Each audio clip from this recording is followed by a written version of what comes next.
안녕하세요. 대단한 입시 비책의 제임스입니다. 대학 선택을 함에 있어서 그동안 어떤 대학을 선택해야 하는지에 관해서는 여러 차례 이야기를 나눈 바 있습니다. 그런데 한 번쯤은 관점을 바꿔서요.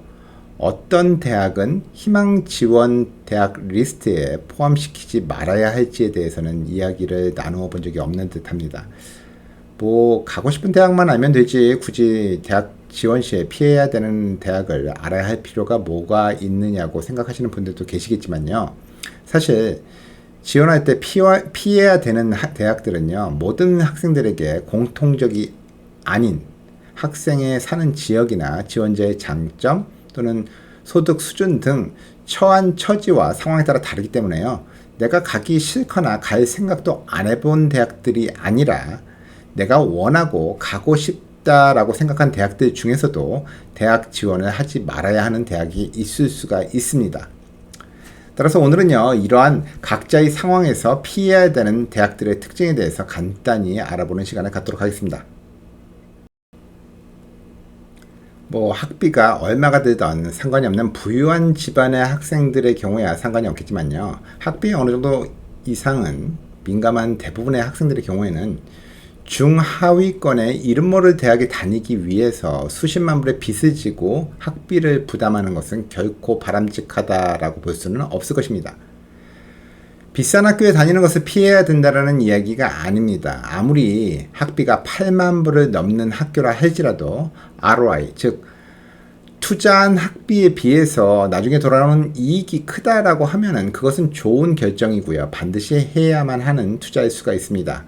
따라서 학교 브랜드의 가치나 전공의 장래성 등을 고려해 더 나은 가치를 추구하는 것은 대학 선택 시장에서 필수적으로 고려를 해야만 하는 것입니다. 이런 관점에서 보았을 때 일부 학생들이 피해야 되는 학교들은 나쁜 또는 후진 대학이 아닐 경우도 많이 있습니다. 사실 경우에 따라서는요, 상당히 높은 랭킹의 대학일 수도 있죠.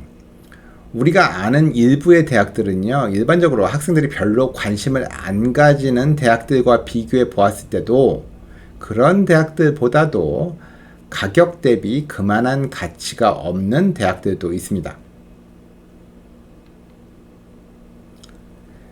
대학 브로셔에 나와 있는 학비를 보통 스티커 프라이스라고 하는데, 이 스티커 프라이스에 기숙사비나 식비 등 학교에 다니는 모든 비용을 추정해서 합산을 해서 COA, Cost of Attendance라고 부릅니다. 그러나 모든 학생들이 이 비용을 내야만 그 대학을 다닐 수 있다라고 하면은 사실상 현재 대학을 다니고 있는 다수의 학생들은 원래는 그 대학에 다닐 수 없었을 것입니다. 그렇지만 장학금이나 니드베이스의 재정 지원 등을 통한 학비 감면을 포함한 실제로 지불하는 그 지불 액수의 넷 프라이스로 산정을 하면은 상당히 다른 결론이 나오죠. 예를 들어 봅시다. 듀크 대학의 경우에 1년 코스트 오브 어텐던스를 8만 1000불 이상으로 보통 보고 있는데요. 이는 10만 불 이하의 소득을 가진 가정의 학생은 아무리 똑똑해도 이 대학에 다닐 수가 없다라는 계산이 나오게 됩니다. 그렇지만 넷 인컴을 기준으로 한 자료를 보면요, 듀크 대학의 경우에 연소득 7만 5천 불에서 11만 불 가정의 학생의 경우에 평균 18,000불의 학비를 낸 것으로 나타나 있습니다. 18,000불도 여전히 큰 돈이면은 틀림이 없겠습니다만, 주립대학의 인스테이트 학생들의 평균 코스트 오브 어텐던스가 15,000불이다라는 통계를 감안을 하면요, 분명히 저렴한 학비임은 분명한 것으로 보여집니다. 하버드의 경우도 스티커 프라이스는 약 8만 불 이상입니다만 연소득 7만 5천 불에서 15만 불 가정의 학생의 경우에 가정 연소득의 10% 범위의 학비를 지불하게 나와 있습니다. 다시 말씀드려서 연 15만 불 소득의 가정의 경우에 15,000불 정도의 학비를 내게 된다는 말이 되겠습니다. 물론 7만 5천불 이하는 완전 무료가 되겠습니다. 소득 수준에 관계없이 전체 평균으로 계산했을 때 재정 지원 등을 통한 학비 감면을 포함한 실지 지불 액수의 넷 프라이스로 선정을 하면요, 학생들이 평균 26,000불을 넷 프라이스로 낸다라고 하는 결론이 나옵니다. 이 정도의 금액은 듀크라는 명문대학 타이틀과 동문 네트워크 등으로 인한 파워 등을 고려할 때 사실상 절대적으로 유리한 투자다라고 할 수가 있겠죠. 다른 예를 들어보면 반면에 매사추세츠스에 있는 웨튼 컬리지의 경우에 나름 좋은 평판을 가지고 있는 대학이긴 합니다만 뭐 솔직히 탑 클래스의 대학이라고 칭하기에는 어려운 대학이죠. 웨튼 컬리지의 스티커 프라이스는 73,000불로 앞서서 예를 들었던 듀크에 비해서는 약간은 저렴한 편입니다만 전체 재정 보조 등을 뺀 넷 프라이스로 산정을 하면 31,000불로요. 듀크보다도 오히려 더 비싼 금액을 내야 한다라는 결론이 납니다. 리버럴 아트 대학 전국 100위권 안에 있으며 상당히 많은 사이트에서 뭐 추천 대학으로 나오는 웨튼 컬리지를 뭐 반드시 기필코 피해야 되는 대학이다라고 절대 말할 수는 없겠습니다만 학비 조달에 있어서 제한적인 경우에 이러한 대학은 위시리스트에서 제하시는 것이 더 나은 결정일 수가 있습니다. 어떤 대학을 선택할까라는 문제에 앞설 때마다 자주 하는 얘기는 ROI, Return of Investment를 생각해서 계산해보라는 말입니다. 즉, 투자 대비 얻을 이익이 많은 대학을 선택하라는 말이죠. 이 말을 바꿔서 생각을 해보면요. 투자 대비 얻는 이익이 적은 대학의 경우에는 피해라라는 말이 될 수도 있겠습니다. 투자 대비 이익이 많으려면 투자 액수가 적을수록 좋고 반면에 이익은 클수록 좋은 것은 당연한 이치입니다. 여기서 투자에 해당되는 것은 학비 및 기숙사비 등 기타 경비일 것입니다. 그렇지만 이 투자 액수를 줄여주는 요인도 있으니 바로 국가 및 학교 자체에서 주는 장학금 및 재정 보조일 것입니다. 반면에 여러분들이 얻을 이익은 그 대학 출신이라는 이름으로 불리게 될 대학의 명성과 더 좋은 직장으로의 취업 기회, 더 높은 평균 연봉 등이 있으실 겁니다. 예를 한번 들어보죠. 로드아일랜드 주에 있는 사립대학인 브라이언 유니버시티의 경우에는 학비 47,782불을 포함해서 1년에 65,706불 정도의 총 비용이 드는 것으로 나와 있는데요. 이 대학의 경우에 가난한 가정이라는 조건이 전혀 도움이 되지 않는 대학입니다. 이 대학의 경우에 연소득이 3만 불 이하의 가정이라 할지라도 대학에 부담해야 되는 평균 금액은 32,455불로 학자금 융자 이외에는 다른 방법이 없을 듯한 금액을 제시하는 반면 연소득 11만 불 이상의 가정의 평균 부담액은 42,455불로 연소득 3만 불 이하의 가정이 내야 하는 금액과 단지 10,000불밖에 차이가 나지 않는 가정 형편이 재정보조 지급 결정에 거의 영향을 안 미치는 듯한 이상한 재정보조 정책을 가지고 있습니다.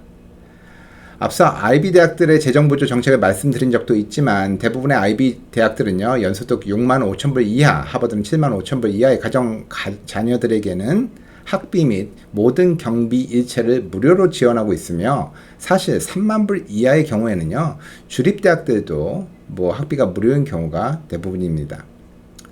아무튼 브라이언 유니버시티의 이러한 결과로 이 대학 졸업생들의 평균 학자금 부채액은 약 57,000불 정도가 되고요. 이는 이 대학 졸업생들의 평균 초기 연봉 액수를 넘는 금액이 되겠습니다. 따라서 이러한 대학은 피하시는 게 좋겠죠. 뭐 사실 이 대학뿐만이 아닙니다. 중간 레벨 정도의 대학이면서 매년 전체 학생의 평균 학자금 부채가 10,000불 이상 되어서 최종 졸업할 때 누적 부채가 40,000불 이상이 되는 대학들은 상당히 많이 있습니다. 뭐 따로 정리된 뭐 피해야 되는 대학 목록이 없는 이상 이런 대학들을 선택 안 하는 방법이 뭐냐고 물어보시면 뭐 가장 간단한 방법은 다음과 같습니다. 일단 아주 높은 합격률을 보이는 대학은 일단은 피하십시오. 또한 학비의 넷 프라이스, 뭐 절대 스티커 프라이스가 아닙니다. 넷 프라이스가 높은 학교는 피하시는 게 좋습니다. 그리고 졸업생들의 평균 부채가 많은 학교는 피하는 게 좋습니다. 뭐 그러면 그 많다라는 기준이 뭐냐? 그 평균 부채가 많다라는 기준에 대해서 물어보시면은 평균 부채가 전국 평균은 4년 동안에 3만 불 정도를 기준으로 삼으시면 아무래도 무방하지 않나 싶습니다. 지금까지 대학 리스트 작성 시 피해야 할 만한 대학에 대해서 알아보고 있는 중인데요. 사실상 피해야 될 대학 중에는요, 뭐 한 번쯤은 타주의 주립대학들도 고려를 해보셔야 될 것입니다. 사실 주립대학들 중에서도요, 뭐 UC 버클리라든가 UCLA, 뭐 미시간, UVA, UNC, 유니버시티 위스콘신 마디슨 등과 같은 학교들은 뭐 최상위 명문 사립대들과 비교를 해봐도 전혀 밀리지가 않고요. 전국 각지의 학생들로부터 엄청난 인기를 얻고 있습니다. 그렇지만 이러한 플래그십 대학들은 타주 학생들에게 엄청나게 좋은 재정 패키지를 지원하는 경우는 그다지 없기 때문에 결국 타주 학생의 가족들은 스티커 프라이스 범주의 학비를 부담할 확률이 높습니다. 일부 주립대학들은 이러한 부분을 이용해서 학교의 어려운 재정을 해결하고자 타주 학생들을 적극적으로 유치를 해오고 있고요. 일부에서는 뭐 거주 학생보다도 타주 학생의 입학률이 조금 더 높은 경우도 생겼는데요. 최근 UC 학교들의 타주 학생 비율 감소 조치도 이러한 흐름에 제동을 걸려는 주정부의 조치에 따른 것입니다. 미시간 대학교의 타주 학생 비용은 연간 6만 9천 불 이상이고요. 반면에 미시간주 학생들이 내는 비용은 이에 반밖에 안 됐어요. 타주 학생들의 비용이 미시간주 학생들에 비해서 2배나 높다라는 얘기가 되겠습니다. 뭐 UCLA의 경우에도 타주 학생들은 캘리포니아 학생들에 비해서 약 3만 불을 더 받고 있습니다. 더 내고 있습니다. University of Connecticut의 경우에 주민은 연간 학비가 15,030불인데 비해서 타주 학생의 경우에는 37,689불로 증가하게 되었는데요. 이 액수는 같은 주에 위치한 사립 명문인 워슬리안 유니버시티와 트리니티 컬리지와 비교를 해봤을 때도 만약에 재정 지원을 고려한 경우에는 훨씬 더 비싼 것으로 나타났습니다. 이 두 대학은 재정 지원이 풍부해서요.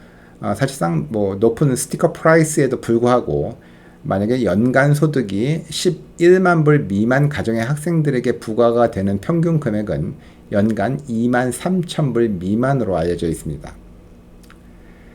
지금까지 피해야 될 대학에 대해서 알아봤는데요. 여러분들이 이러한 부분들까지 면밀히 조사해서 대학 리스트를 작성하신다면 전에는 비싸서 감히 도전할 생각도 못한 학교가 충분히 감당할 만한 대학으로 바뀌는 기쁨을 누리실 수도 있을 것입니다. 그렇지만 한 가지 여러분들도 눈치는 채셨겠지만 투자액도 적고 가져다 줄 이익도 큰 대학은요, 경쟁이 심하다라는 것은 어쩔 수 없는 필연적인 것임을 깨달으시고요, 열심히 최선을 다해서 노력하시길 바라겠습니다. 지금까지 입시전문가 제임스였습니다. 감사합니다.